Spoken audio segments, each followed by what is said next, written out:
This just in, the absolutely completely random podcast is coming up next, only on YouTube. Hello everybody and welcome to the absolutely completely random podcast for Saturday, July 7th, 2018, where I can officially say beyond a shadow of a doubt, I survived the heat wave! Woo! I should just start printing t-shirts now. But anyway, so what heat or non-heat filled topics do I have this week for you? Well, believe it or not, there's a Halo TV series coming out. Yes, that's right. You heard me, a Halo TV series. My Hero Academia, the anime film, is showing off what a young All Might looked like, and I can actually have some good things to say about this. It's actually kind of cool. There is rumor going around the pipeline that Jim Carrey may be playing Dr. Robotnik in the Sonic the Hedgehog movie. And nobody saw that one coming, though it actually feels like a good fit. The science fiction anime S-Cryed, one of my all-time favorites, has turned 17 years old this week. Holy crap! 17 years, man, I feel older and older. Detective Conan is taking a 7-week hiatus. Oh, man, that's not good. But then again, it might be a necessary evil. I have another update on the Gridman Series, and oh boy, this one got my mouth watering.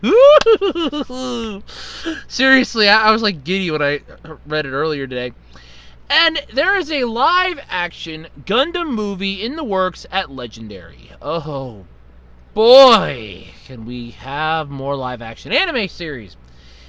I guess they're going to make those till I die and even past then. But anyway, that's what I got this week. Maybe some more if time allows. Who knows? You never know what could happen here in the Thunderdome. Well, okay, here on my podcast. You never know what could happen.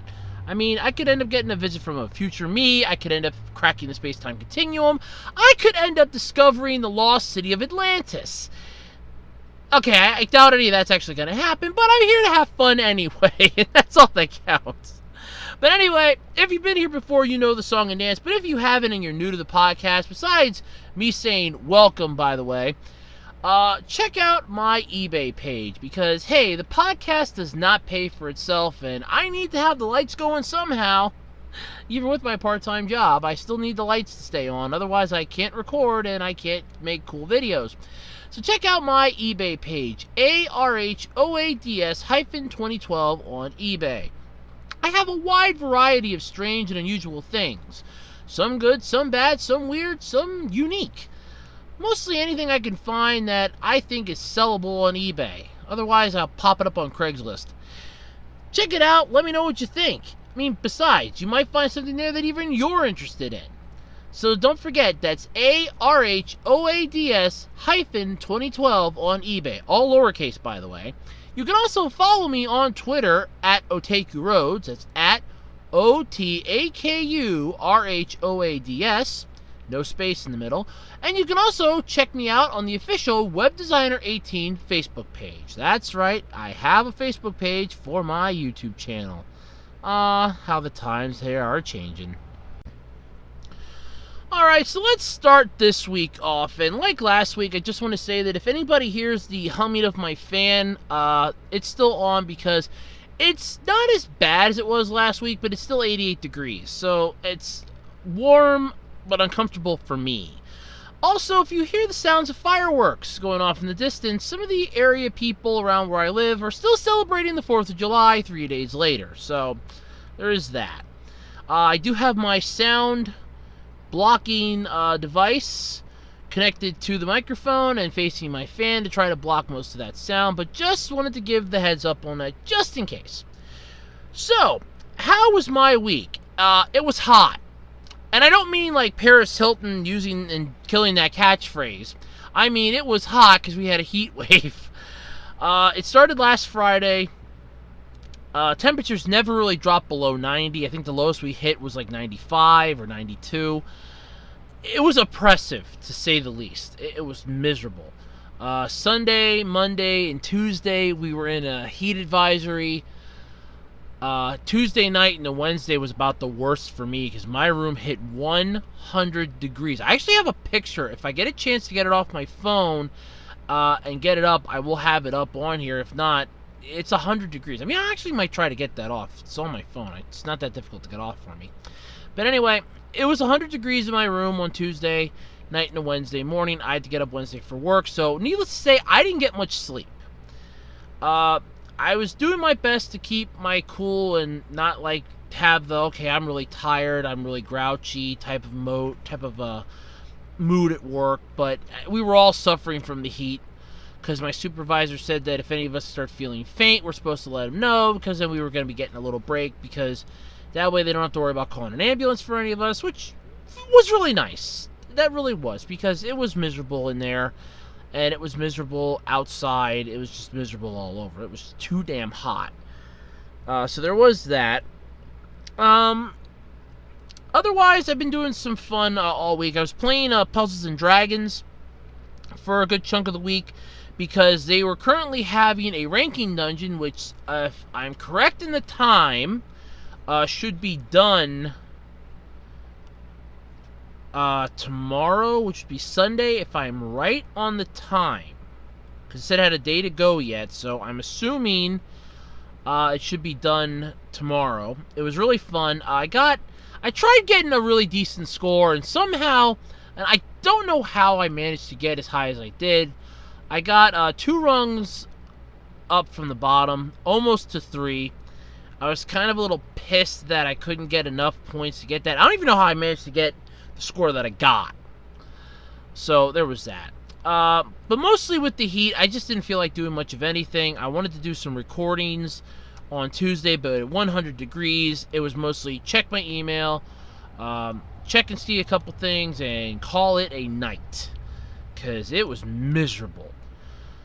But yeah, otherwise, things were going pretty well this week. Watched some YouTube videos because of the heat, just didn't feel like doing anything, just popped YouTube on.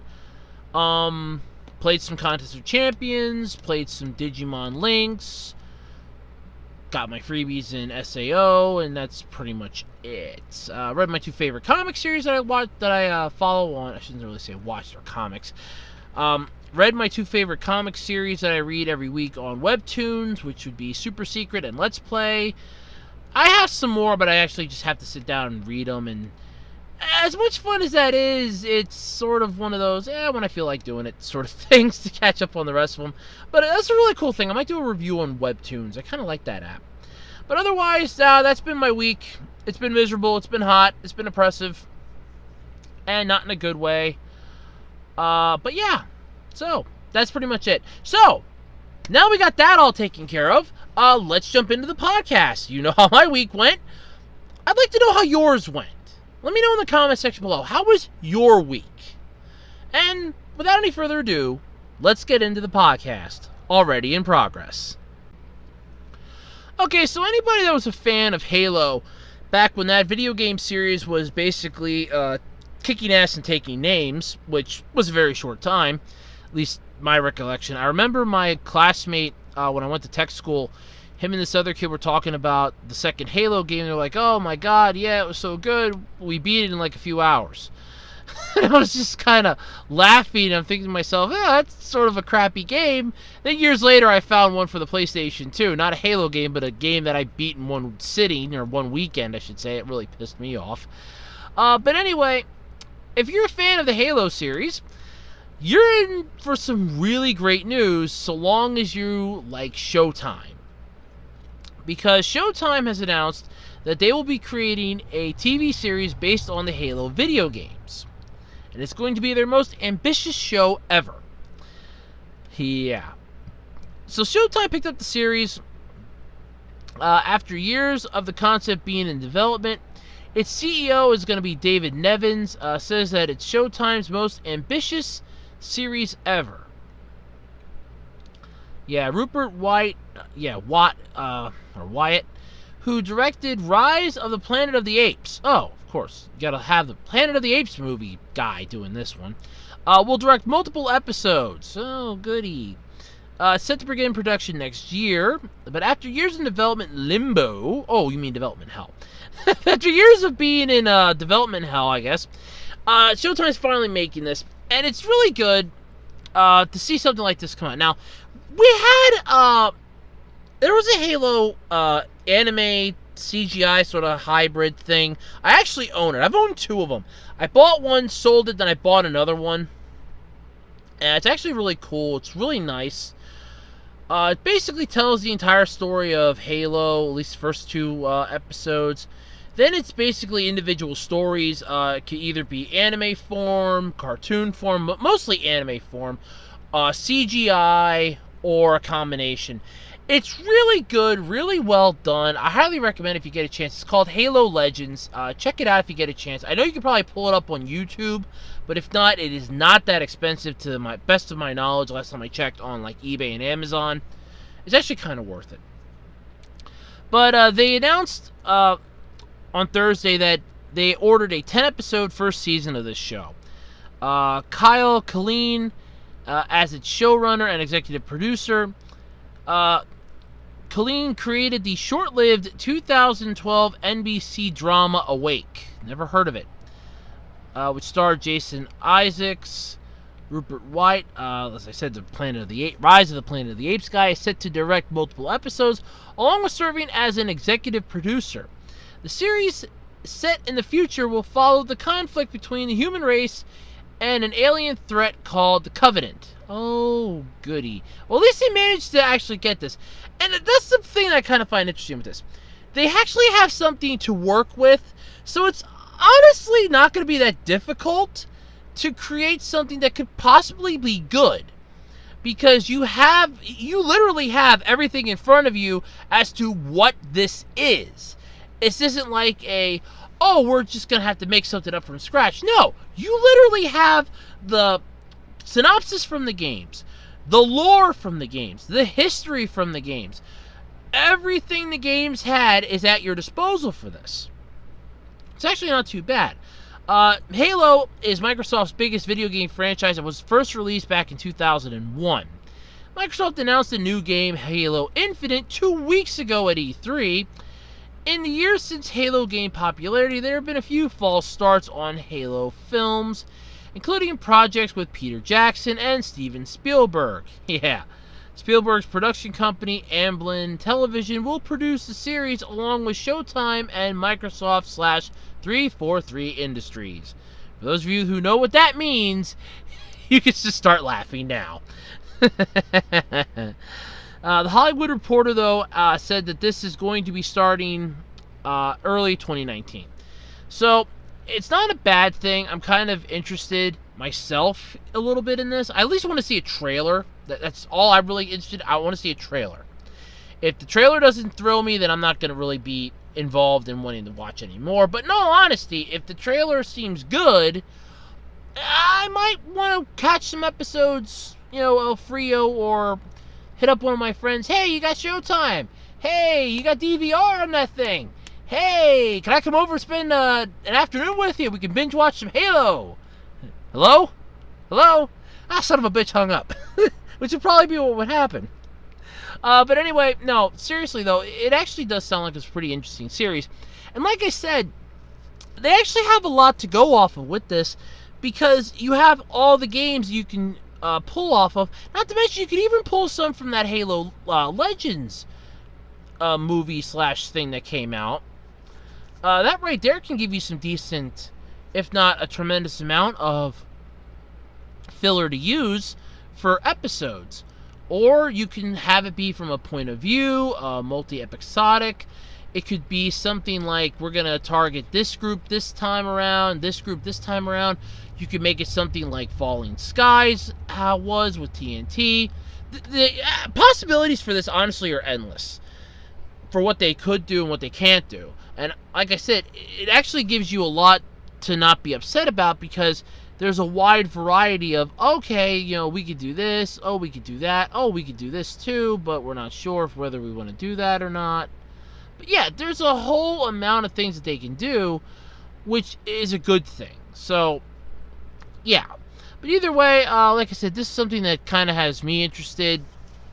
It's got my mouth watering just a little bit, but I want to see a trailer before I get any further involved in this or even any further interested. I want to see a trailer.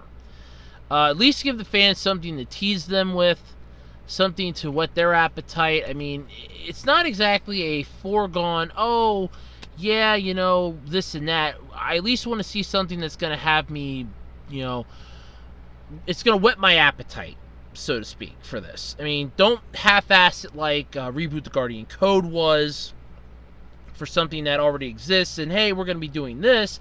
You're taking something that's a beloved franchise, one that's owned by Microsoft, so you know you can't screw up, and I mean that, I don't mean that as a, oh, they have nothing to worry about. I mean, no, they know that they can't screw up. Microsoft's lawyers will never let them live that down. But you have so much potential to work from because you have all the games, all the lore, all the backstory, everything is at your disposal.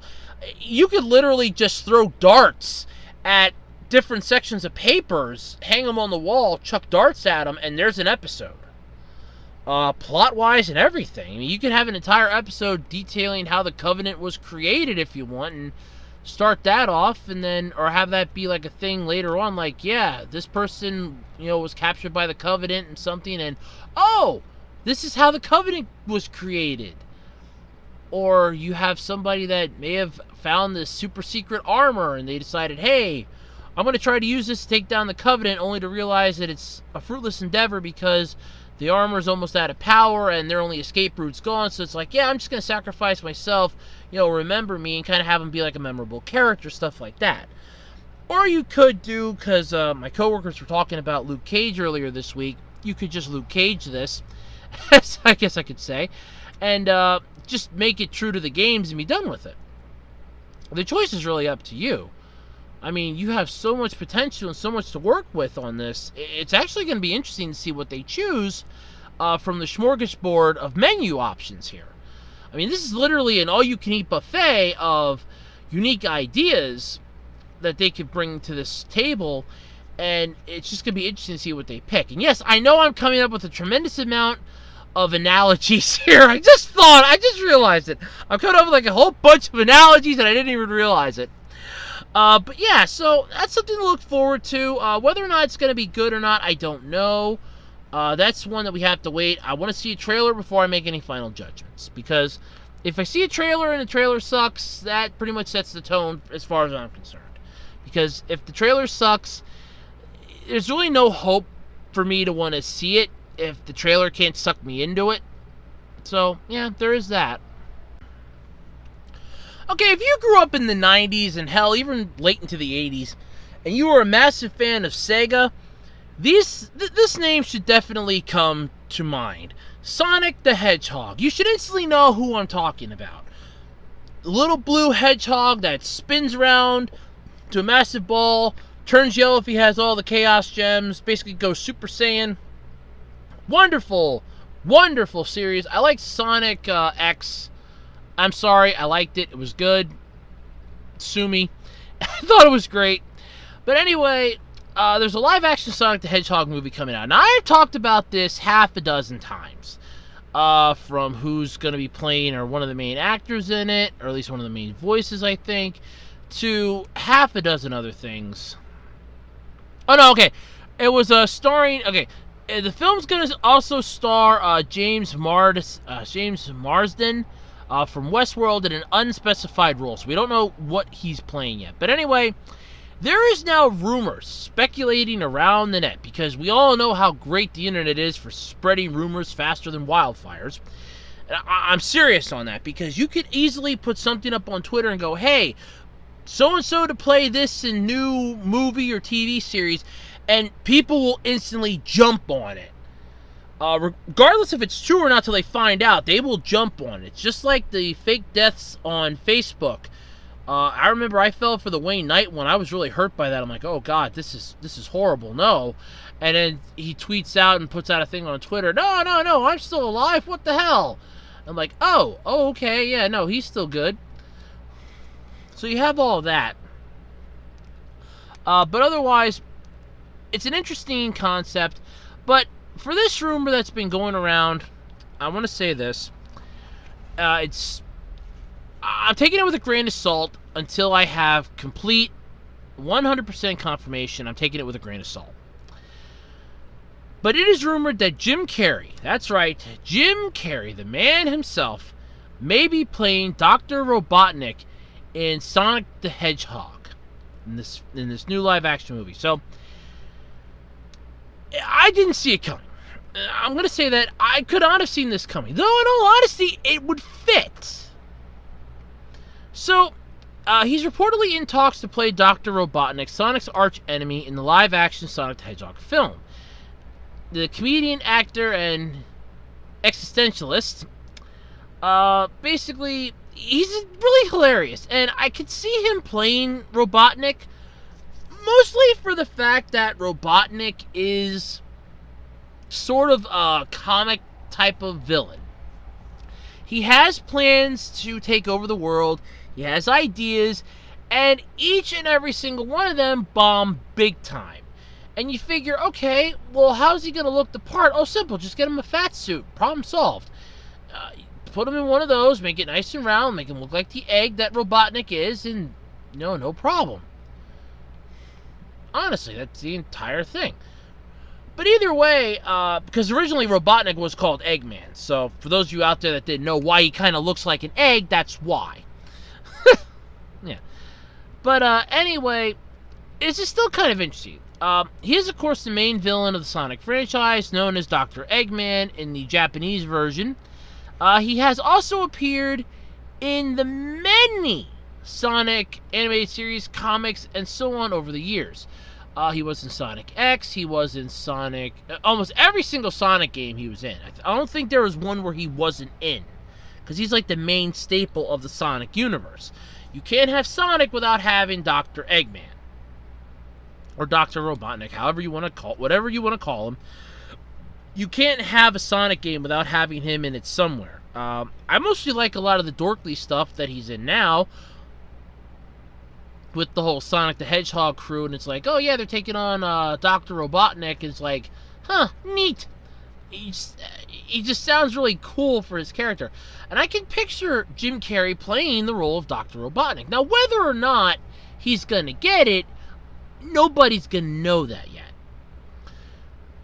So, this is what they have so far, though, for this abomination of a movie that's... honestly, this could honestly be a blight on otherwise spotless records for a lot of actors. At this point, for actors and actresses, this could be an honest to God, this could be a blight on an otherwise spotless record. So, the live-action / animation hybrid is going to place Sonic in a pretty straight rural environment, in which he is a juvenile delinquent on adventures with a local policeman. So, we're basically making this into a Stand By Me crappy knockoff. Or is this a parody of a Stand By Me thing? Or, you know what?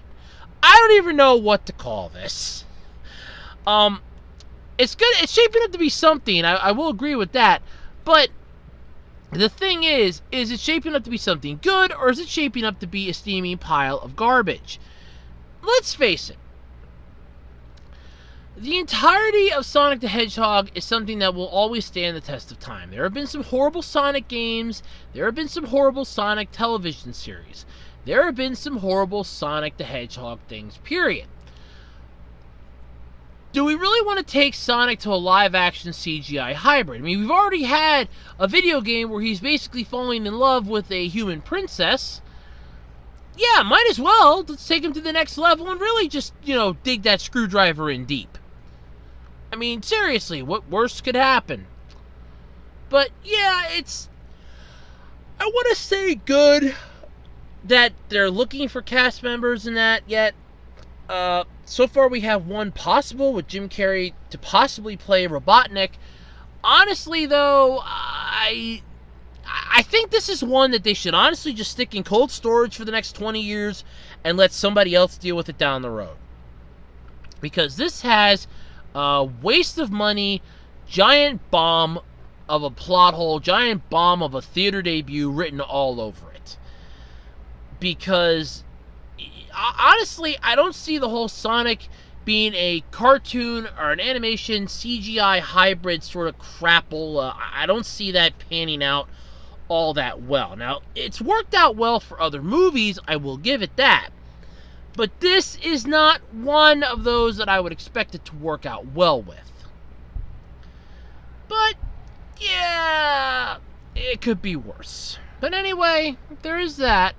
Hopefully it'll be good. Hopefully Jim Carrey will get the role of Robotnik. But you never know. I mean, weirder things have happened.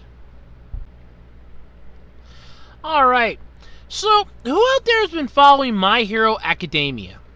Well, if you have, or you know its actual Japanese name, Boku no Hero Academia, whatever it is. Either way, My Hero Academia. I kind of like that. I saw a video a while back. It's like, yeah, if you say the Japanese one, you're just trying to sound smart. No, you could actually just call it that. But anyway, My Hero Academia. The new movie's coming out. It's called My Hero Academia, the movie, The Two Heroes. The anime film updated with a special peek at some of the designs. And one of them, in addition to the look at Deku and the rest of the gang all dressed up to the nines, they now have another sample of the younger version of All Might. Now, for those of you that have never seen My Hero Academia, All Might is basically God. He is the hero of heroes. He is the one that all heroes strive to be better than or strive to be just like, including our main character, Deku, who looked up to him since he was a kid. And I've actually seen 3 episodes of My Hero Academia. Until YouTube yanked it off, I did see 3 episodes. There was an account up on YouTube that had it. A couple Sundays ago, I sat and I was watching them, and I'm like, oh my god, I just got sucked into it. And I'm like, okay, episode 4, and episode 4 wouldn't play because it goes, the account associated with this has been removed due to multiple third-party copyright violations. I'm like, oh, great. So I have to like watch it on Crunchyroll. I haven't gotten a chance to actually sit down and do that yet. But yeah, it's actually pretty cool. It was sucking me in pretty quickly, I want to say. How I was really getting intrigued in this. I was really getting really hooked just on the 3 episodes that I saw. The whole plot of it is basically everybody in this world has a quirk, and if you're quirkless, you're basically, you're gonna get the shit stomped out of you. It's plain and simple. And poor Deku here is quirkless. His mom, and God bless her, she gets the prize for the most... She honestly would get the prize for Mom of the Year from the anime world. She could honestly beat Ed and Al's mom from Full Metal Alchemist, or at best, it's a freaking tie between those two at least. She gets this in her head that she basically will do nothing but, you know, help her son. He dresses up. There's like a couple scenes I found where he There's a couple scenes I found where he dresses up as All Might, and his mom's yelling for help, and he just kind of bursts into the room going, "I am here," and she just has this smile on her face. But when she finds out that her kid's quirkless, and his entire world is literally crashing down on top of him, after he goes to the doctor and finds out that, yeah, you have no quirk, you're never going to have a quirk, you're basically normal, suck it up, deal with it. He starts getting really upset. He starts crying as he's watching the All Might video that he loves so much, and his mom just comforts him. She honestly wins Mother of the Year on this. If not between her and Ed and Al's mom in the entire anime world, it's a freaking tie at best. If she doesn't come out on top, it's a freaking tie. And as I said, it's a great series. Check it out. I never got a chance to check it out before that, and I just started. Like I said, 3 episodes. I got to watch 3 episodes, and that's it so far. But I got sucked in already at episode 1. And it's really interesting. But basically, Deku ends up getting All Might's quirk, which is One for All. A quirk that's passed down. And by the way, spoilers if I didn't mention it beforehand. I don't think I did. Spoiler alert. Deku ends up getting All Might's quirk, which is One for All, which basically is passed down from person to person, which gets stronger and stronger the more it's passed down. And Deku is now the new host of it. Eventually, All Might's going to lose the ability to use One for All because those clips are already out all over the internet. You can't tell me you didn't see them. So, it gets interesting. It gets really impressive. And we get to see a younger All Might in this new movie that's coming out. So, that's really cool. His costume was created by ex-partner David Shield, who's going to be... I'm not even about to try to pronounce the name. I don't know what, screw it. Let's try. Katsuhisa Namase. Who will be a film original character along with his daughter Melissa, voiced by Myra Shida. So, yeah. Either way, because there are some pictures. If I don't get a chance to put it up, article will be in the description, at least a link to it. It's worth checking out. All Might seems pretty cool. He honestly is. He's like the hero of heroes, and all this series makes me think of, though, is Tiger and Bunny. It makes me just want to watch Tiger and Bunny some more, but still, it's a good series. Like I said, I got sucked in already 3 episodes, so that should tell you how good it is. If it sucks me in already at 3 episodes, it's like, man, I want to see more. Yep, that pretty much does it. So, yeah, there is that. But either way, it's still something that's cool. I recommend checking it out if you get a chance to. If not, you're lost. Pull up clips on YouTube if you don't really want to watch an entire episode. At least pull up the All Might versus One for All clip. That at least brings you up to speed with everybody, because you learn a lot in that. Either way, it's still worth checking out. Okay, if anybody out there's ever listened to a top 10 list of the greatest anime songs and anime openings ever, one of them will definitely probably be on that list somewhere. If it may not be in the top 10, it's definitely within the top 30. And that would be Reckless Fire. Now, what does that have to do with my next topic? Well, believe it or not, it's the opening theme to S.S.S.Gridman, one of the greatest sci-fi anime series that I have ever seen. This 26-episode series, honestly, blew my mind when I first saw it. And I saw it back when it was on Adult Swim, which was back in 2005. Back then, it was released by good old Bandai Entertainment, and it wasn't too bad. I owned 2 of the DVDs. I did own the entire series, and I sold the entire series. Yeah, I had to get rid of a lot of stuff, and some stuff I kept, some stuff I didn't, but I have like 2 standalone discs, one being the final battle and one being the first one, so I still have like the first and last. I'm just missing everything in between. Otherwise, it actually is not a bad series. I would check it out, but what does this have to do with what I'm talking about? S.S.S.Gridman has turned 17 years old on July 4th. So, while we were all ringing in the new year, let me rephrase that. While we were all shooting off fireworks, which some people do to ring in the new year, however, for us, it was mostly to celebrate our country's independence if you live in the U.S., in Japan, they were celebrating something else. That was the birthday of S.S.S.Gridman, one of the greatest series ever, like I said. It debuted on July 4th, 2001. Damn, I feel old. I know it. S.S.S.Gridman was created by director Garo Taniguchi, who wanted to expand on the themes explored in 1999's Infinite Ryvius. Ryvius. The series takes place in an alternate universe Japan in which 1% of the population has gained superpowers. I've actually heard of Infinite Ryvius, and I know I'm probably mispronouncing it. I have not actually seen it, though, but I have heard of it.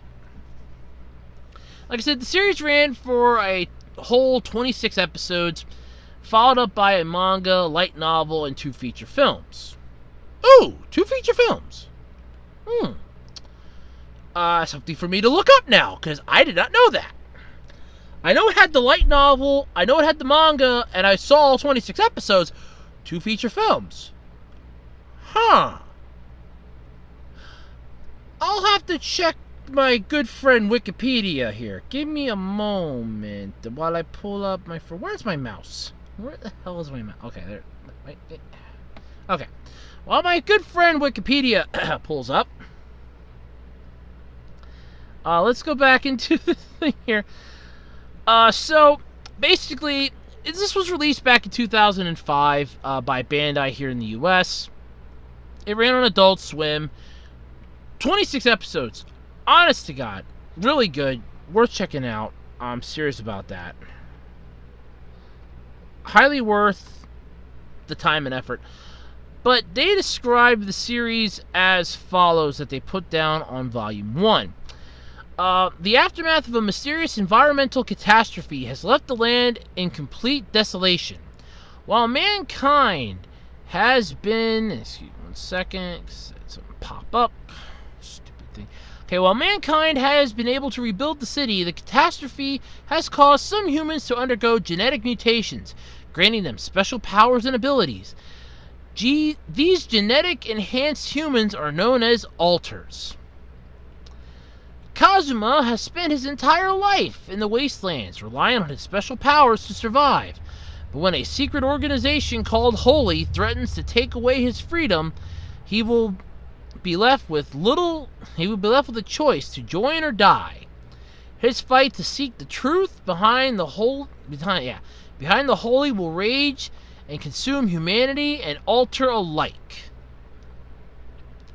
The series is really interesting. Because Kazuma is known as Kazuma the Shell Bullet because his alter power allows him to change his right arm into a really souped up armor type deal. He can fire off 3 shots. He evolves it later on in the series by cracking the spine of this alter creature that enhances his arm tremendously but takes a massive toll on his body because he's not ready for it yet. And then it enhances one further time down the road near the end into a more powerful Stage 3 form, where it basically covers his entire body in armor, and that's the end of it. His friend/enemy in this is called Ryuho, a privileged little prissy boy who has an alter power to create a separate being. This separate being can attack other people at his master's command. First form is this basic human. Second form is this pretty kick-ass creature that sort of reminds me of like a cross between a Mega Man villain and a Digimon villain. And the third form just literally shrouds him in armor and allows him to kick ass and take names. Still, the series is good. It's interesting, like I said. Humongously so. Again, I apologize for those of you that are hearing explosions in the background. They are still shooting off fireworks. Okay, so while that all loaded up, let's take a look at the S-Cryad films here, courtesy of Wikipedia. Okay, on April 8, 2011, Sunrise announced that the official S-Cryad Japanese website, the series would be re-released and remastered in a 2-movie release, comprising the entire series and including new footage titled S-Cryad Alteration as part of the S-Cryad 10th Anniversary Project. During its release, TAO, the first part, took 15th place in the Japanese box office, and it's on 9 screens. It earned $141,055 US worth. On average, it was about $15,673 US. In the following week, the film dropped off the charts. The Blu-ray of the first part was released on February 24, 2012. It sold 6,624 units in its release week.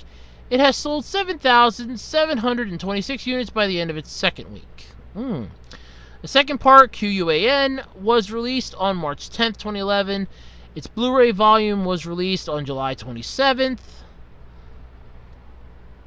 Let's see here. The Blu-ray format of the second part sold a total of 6,543 units in Japan. And the film also had a single CD, including a new version of Reckless Fire, along with Spirits. Reckless Fire is a kick-ass theme song, which was released on March 7th, 2012. Additionally, another CD drama was released for the films on the same day as the single CD. And that's all there is to it. So it basically is a rehashing of the entire series in 2 movies. Okay. That's probably why I didn't watch it yet. But anyway, if you get a chance, check out S-Cryad. It's worth it. My God, it's a wonderful series. Got to check that out. Otherwise, happy birthday, Triad. You're 17 years old. Figure it this way. 4 more years, you can finally get a beer. Well, then, wait, what's the legal age to...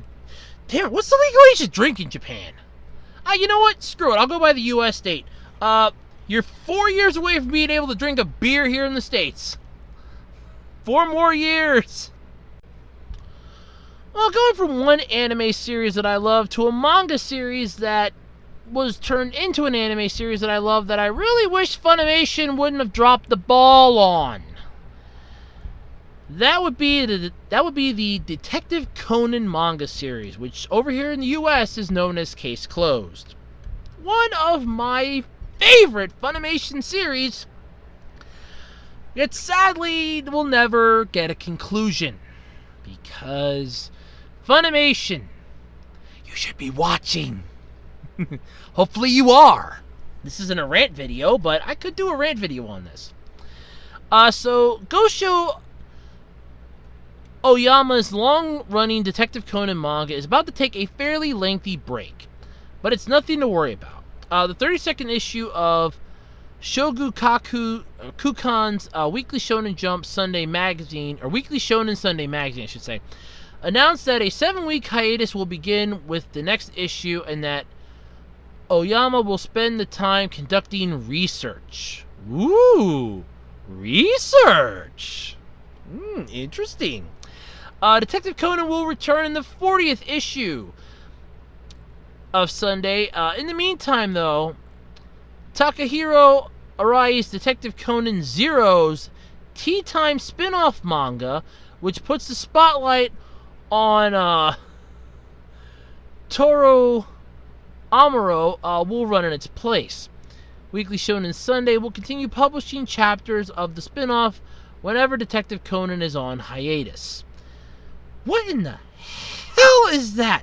Detective Conan Zero's Tea Time. Okay, hold on. I gotta look this up. Uno momento, por favor. Where is my mouse? Oh, God. I always love that with the trackpad. You can never find the mouse when you want to look for something. You can't find the mouse all the time. ECT.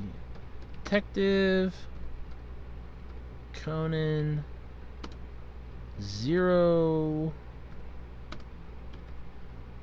Tea Time. Wow. Thank you, Google. And oh, good lord. Oh, jeez. Yeah, this is interesting. Okay, so what do we have, like a synopsis here? Okay, here we go. Okay, we have a synopsis, I guess. Okay, here we go. Detective Conan Wiki. Thank God. I always love wiki pages. Somebody always has a wiki page for everything out there. Okay, so Zero's Tea Time, also called Zero no Tea Time, is a spin-off manga to Detective Conan, featuring the three-faced man Amuro Toro by Arai Takahiro. It is being serialized in Shogakukan's Weekly Shonen Sunday starting May of 2018. First volume to be released August 8th, 2018. Okay. Alright, so the story. Oh god, there's a story here. Thank God. This spin-off features Rei Furuya, also known as Toru Amuro, and Bourbon.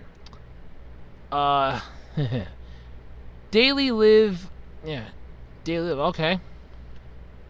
So features their daily lives, I guess. Each chapter features one of his three faces: the private detective, the cafe patriot or parrot writer, and the black organization operative, and the NPA officer. Okay.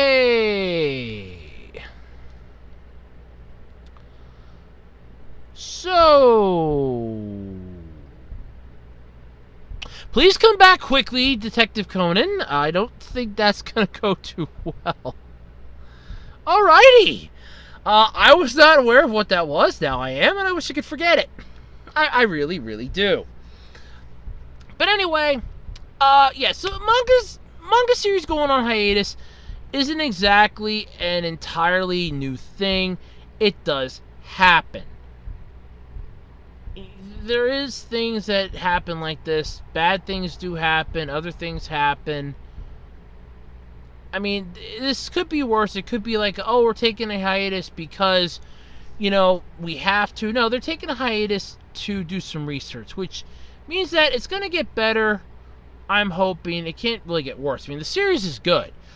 But like I said, Funimation never finished it here in the U.S. That's probably why I never heard of those characters, because they were probably past the middle part of Season 5. Yes, that's where Funimation kind of dropped the ball on us. Big time. They were past Season 5. Ugh, I loved Case Closed. That was a series that I could sink my teeth into.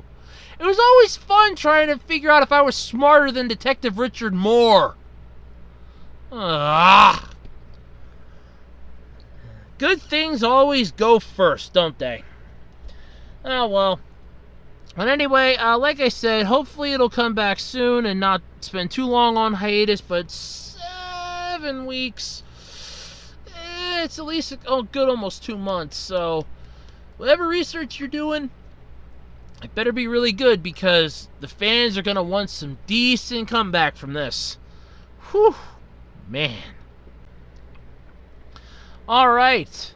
Once again, it's time to talk about Gridman! Yes, I had to do it. I'm sorry.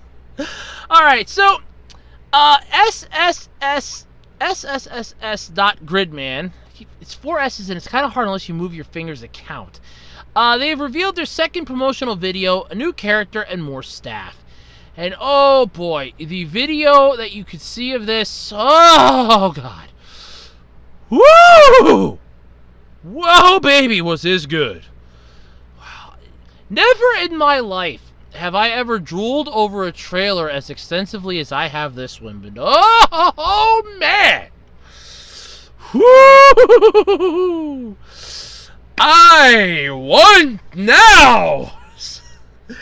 The official website for Studio Trigger and Subaraya Productions, the anime series SSSS.Gridman, revealed a second promotional video, more staff, and an additional character on Saturday.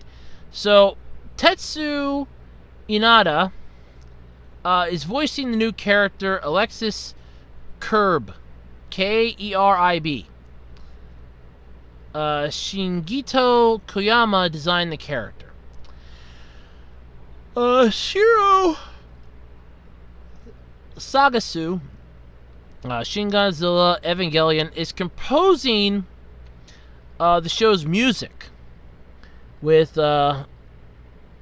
Toshiki Kamiyama from Magical Girl, Lyrica, Nanoha, Mari Sketch is the sound director, and Iko Morikawa is returning from the original.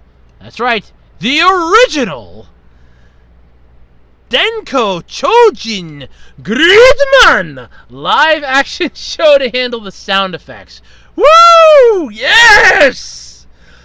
Because remember, the original Gridman series, which became Superhuman Samurai Cyber Squad here in the U.S., was called Gridman over in Japan. It was Denko Chojin. Denko Chojin Gridman. If you ever check out the intro for that, the song will get stuck in your head. At first, it sounds horrible, but if you listen to it 2 or 3 times, trust me, it gets stuck in your head and it becomes really good. Then again, just watch the Boys Who Invent Great Heroes video. They have the song in there with some decent visuals. Then it will get stuck in your head because you're not watching the actual intro for the show. But here's the best part. Funimation! Oh! Ugh. Revealed on Friday that the anime will premiere on its Funimation Now streaming service this fall, and it will have an English dub. Dun dun dun! Well, if it's going to have an English dub, how come they haven't contacted me yet? I mean, I would love to do the voice of Servo. Unless you're going to get the actual cast from the original Superhuman Samurai Cyber Squad involved in this. I mean, my mom and I were talking about that the other... Ironically, I think it was last weekend, because the one channel on Pluto had Superhuman Samurai Cyber Squad on. And I'm watching it, and I'm like, man, this is a blast from my past. Yes! Oh, God, yes! I remember watching it when I was in kindergarten. And my mom's like, what's the name of that character? Who's talking in there right now? I'm like, Kilo Khan. Says, who's doing the voice of Kilo Khan? It sounds so familiar. I'm like, that's Tim Curry. She goes, that's it. I thought it sounded familiar. I'm like, yeah, it's Tim Curry. How do you not know who Tim Curry is? The man will forever be known as doing the voice of Kilo Khan from Superhuman Samurai Cyber Squad. Unless you grew up in the 80s, then he will be gladly remembered for the Rocky Horror Picture Show. But I grew up in the 90s, damn it! I remember him from Superhuman Samurai Cyber Squad as the voice of Kilo Khan, master of the digital world. I love that show. So, moving along, so I don't get too wrapped up in nostalgia, it would be pretty interesting, though, if they could get the original cast to come back. I mean, Matthew Lawrence, the girl that played Sam. I don't know if they want to try to get Amp back, or then I don't really know how they're going to do the characters. I mean, if they're going to make it square up exactly like the original Japanese one was, which was Gridman, it's basically just 3 guys, I think. You can still get maybe the person that did the voice that played Malcolm Frink. He might still be around to like reprise his role. Definitely see if you can pull Tim Curry out of whatever hole he's dug himself into if he's still alive to do the voice of Kilo Khan again. I mean, come on. The man is a freaking legend at this. No one can be Kilo Khan but him. He has it under his belt. I am Kilo Khan, master of the digital world. I can't even do justice. It's just that good. Yeah, but anyway, it's set to premiere in Japan this October on Tokyo, MX, MBS, and BS11. Those are TV networks, by the way. Anime Expo hosted the anime's world premiere on Friday evening, and oh boy, was it good. I didn't see it. I heard it was good. I saw the promotional trailer. That's what wet my whistle enough. So, the anime is going to be starring Yuya Hiroshi as Yuta Hibiki, Hikaru Midorikawa as Gridman. Neat Gridman. Soma Saito as Sho Utsumi, I guess you can pronounce it. Yume Miyamoto as Rika Takarada, and Reina Ueda as Akane Shinjo. Yay! Kira Amiya, I think that's how you pronounce it, from Inferno Cop, Ninja Slayer. Earlier in 2015, the Denko Chojin Gridman, Boys Who Invent Great Heroes short, which, by the way, check it out, because this thing's going to be, if this anime series is going to be anything like that, this thing's going to be a winner before it even gets off the block. This thing's going to be a winner before it even gets out of the drawing room. Seriously, check that out. It's, Gridman, just type in on YouTube, Gridman, Boy Invent Great Hero. I'll even try to find it, put the link in the description if I get a chance, if I remember to. It is worth checking out. It is freaking awesome. But anyway, Akira Amiya, or Amemiya, I don't know how to pronounce it. I do apologize. As always, I apologize if I'm mispronouncing names. You know that by now. Is directing this collaboration between the anime studio Trigger and Subaraya Productions, the creator of the Ultraman franchise and the original 1993-1994 live-action tokusatsu show special effects. That's what tokusatsu means, apparently. Oh, no, it does. Tokusatsu special effects series Denko Shojin Gridman. I love doing that. In addition, Kichi Hasegawa, Rage of Bahamut, Genesis 009-1, End of the Beginning, and Zoids, is writing the scripts. Ooh, wow. Hey, Zoids was a good series. Oh, this is getting better and better the more it goes here. Let's see here. Where are we? Oh yeah, and Subaraya Productions. See if I can pronounce this one. Masuyuki Goto, Baton, recent Ultraman franchise installments, is designing the Gridman. Masaru Sakamoto is the character designer. Oh, Sakamoto, okay. Is the character designer, and Pony Canyon is producing the music. Ooh. OXT, never heard of it, will perform the anime's opening theme song, Union. And Maya Uchida will perform the anime's ending theme song, Youthful Beautiful. Yeah, you can definitely tell that's a Japanese title for a song there. No offense, you can just tell. Last year, though, at Anime Expo in July, Trigger revealed the new anime's title as Superhuman Samurai Cyber Squad Gridman, and emphasized that the anime will have an original story, not directly related to the earlier live-action series.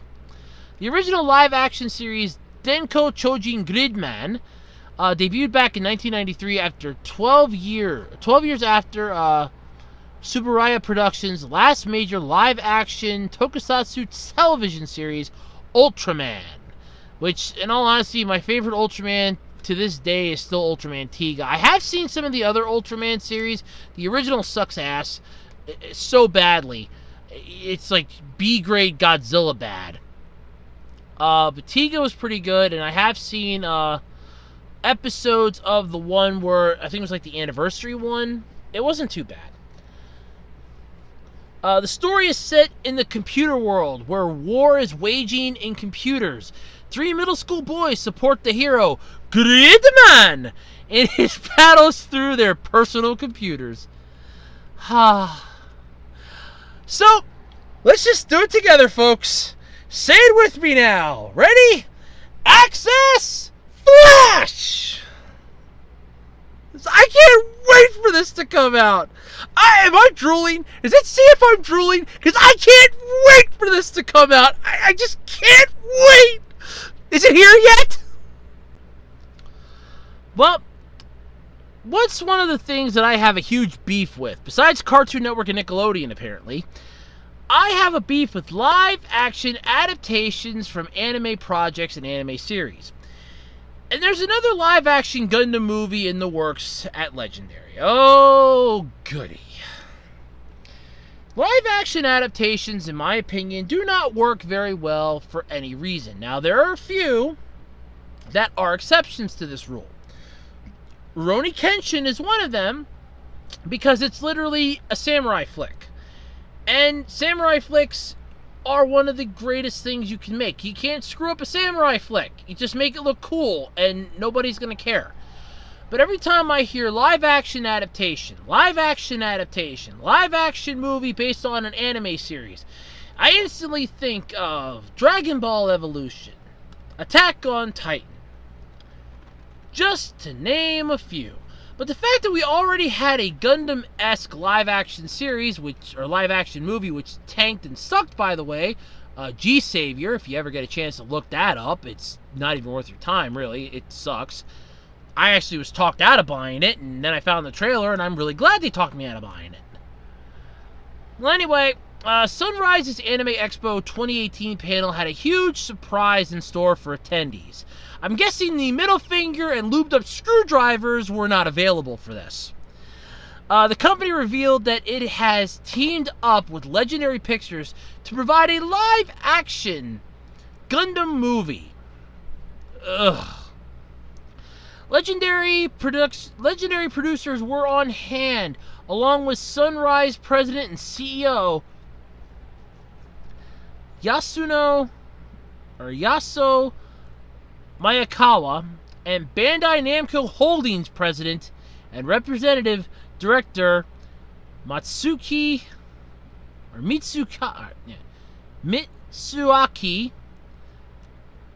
Taguchi to reveal a brief teaser and a visual. Both the video and the visual proclaims co-production of the Gundam live-action movie has begun. We will have to wait for more details, but in the meantime, if you get a chance, check out the video. I would say check it out, but let's face it, I wouldn't check it out. Not if you paid me. And I saw it for free. Look, we've had live-action adaptations. I'm not going to deny that they seem to become a necessary evil, apparently. You need to fall on your head a few dozen times before you realize that you can't walk on your hands, I guess. There was a movie I saw a long time ago called The Green Mile, and the one character in there figured he was privileged because his uncle was the governor. And the warden at the jail, after the guy royally screwed up an execution, and that was the whole basis of the movies, that they were on death row at this prison. It was a story from the guard's point of view. And it was basically, okay, you have the guard's point of view, but the thing is, and this is what annoys the crap out of me, is that you basically had the prissy kid that, yeah, my uncle's the governor, blah, blah, blah. You just want to hate him. That's what always annoys me about the movie. But anyway, he ends up getting told off by the warden of the jail, who looks at him and goes, how many times did you pee on the seat before somebody told you to lift it up? And I think of that line. And keep in mind, this is an R-rated movie, by the way. So if you're ever going to watch this, watch it with an adult. If you're under 18. If you're over 18, go nuts. It's a classic at this point. It's a Tom Hanks classic. Stars Tom Hanks, Michael Clark Duncan. Well worth it. If you get a chance to check it out, you're over 18, go for it. But it is rated R. And this is a hard R. We're not talking a soft R. This is a definite hard R for the time it came out. But anyway, when it comes to live-action adaptations, I'm instantly thinking of that line, and I'm just thinking, how many times do people fall on their faces before they learn how to walk? And at this point, I'm thinking it's going to be a hell of a lot, because we already had a live-action Gundam movie, and I already said that it was G Savior. It was a piece of garbage. I saw the trailer for it, and that's what turned me off of even buying it. And then you have, we're going to create a new one with Legendary Pictures. Okay, what did Legendary Pictures do recently that was of any decent value? Let me look that up. Where's my mouse? Where's the mouse at? Did I put that function? No, I didn't. I'll have to put that function back on so I can push the control button and find my mouse. I'm going to start hooking up my little wireless mouse. Okay. Legendary. I see Legendary Pictures. Okay, here we go. Okay, so what did Legendary Pictures do recently? Oh, yeah, well, you type in Legendary Pictures right now in a Google search, and boy, howdy, does it give you a whole bunch of stuff on this new Gundam movie. Okay, what did you guys make? Okay, no!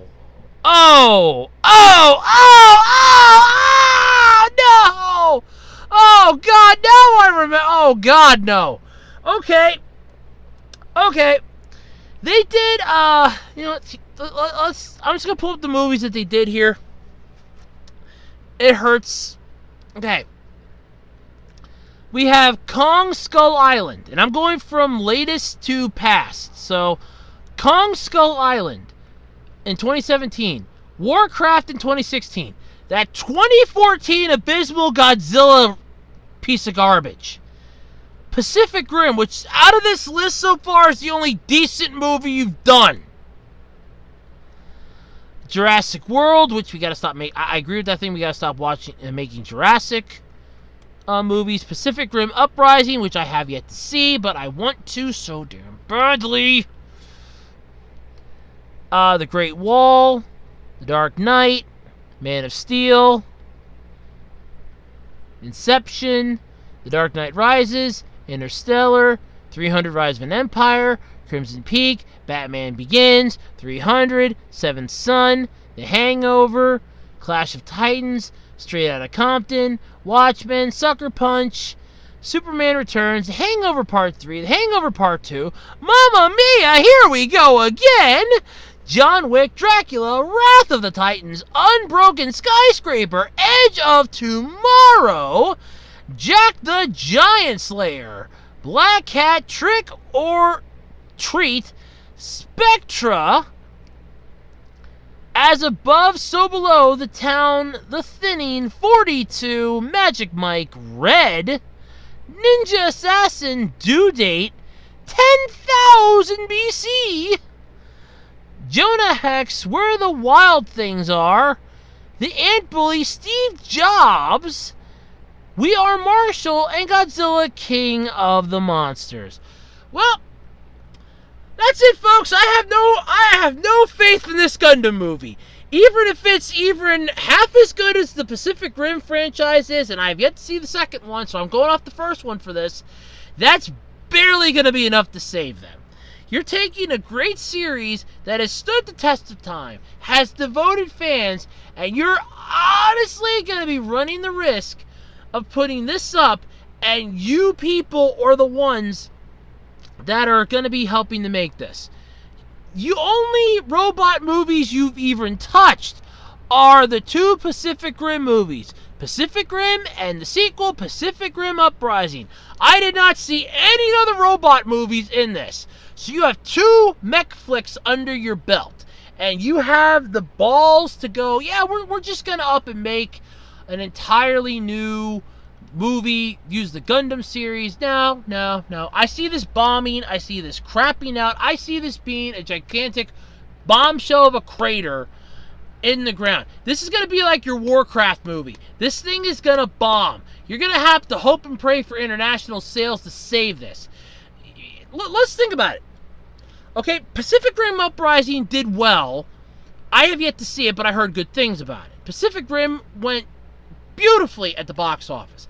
Godzilla 2014, that abomination needed to stay on the cutting room floor. Not just the parts that you cut out of the movie to save time. The whole movie should have been on the cutting room floor. Warcraft? No, forget it. That was a... hell no. And Kong Skull Island. Okay. Wow. It skipped my mind what Legendary Pictures could do. And you are touching Gundam. Oh, God. Well, there goes the franchise. As the apes said in Spaceballs, well, there goes the planet. And in this case, there goes the franchise. Anyway, maybe it'll be good. Who knows? I mean, they might be able to make this like a decent style of, like Pacific Rim was. Although, like I said, I don't really have much faith in live-action adaptations. But this could work because of the fact that it is a live-action adaptation of a mech series. So it could fall into the science fiction genre. It could work. It's just going to be one of those... I'm sitting on the fence right now with it because you all know my thoughts on live-action adaptations of anime series. And while this one could work, I'm going to sit on the fence until I see more coming out. Until I see an actual trailer, until I see some decent trailerage, I'm going to stand back and sit on the fence and just look at both sides and go, just shake my head until I see some progress on one side or the other. But that's about where I stand right now with this. Alrighty, folks, that's going to do it this week for the Absolutely Completely Random Podcast. Yes! Another episode down. So much fun have we had tonight. Had some laughs and we've killed some time. But, as always, if you have a topic you'd like me to touch that you see out there on the internet during the week, feel free to drop me a line, either on my community page here on YouTube, so long as it stays up. I don't know if YouTube's going to get rid of that part or not. I know they're getting rid of the messaging people thing, which, in all honesty, I could see that. You can also drop me a line on my Twitter page, at Otaku Roads. You can also drop it at the Web Designer 18 Facebook page. Can't miss that. Both links to both sites, by the way, you can find in the About Me page here on YouTube. So check that out. Or if you're really ambitious, you can also send me an email. That's right. You can send it to acrpodcast@gmail.com. So that's really cool. But until next time, I'm Andrew Rhodes, and before I forget, you still have time to submit your questions for my Q&A video for the 2-year anniversary of the podcast. As of now, it's still going to be a standalone video. It just depends on if I find any decent topics for that week or whatnot. As of right now, it's still a standalone video, but I could easily make it the video for the podcast for the week, should necessitate it. You have until August 18th to submit your questions. That's my birthday, by the way. Yes, it's going to be a fun night that week. Don't know what I'm going to do, but it's going to be a fun night. But anyway, until next time, I'm Andrew Rhodes. This has been the Absolutely Completely Random Podcast. I am going to go get some sleep, and I will catch you all next week. Have a wonderful week. Stay cool. Stay dry, and I'll catch you next time.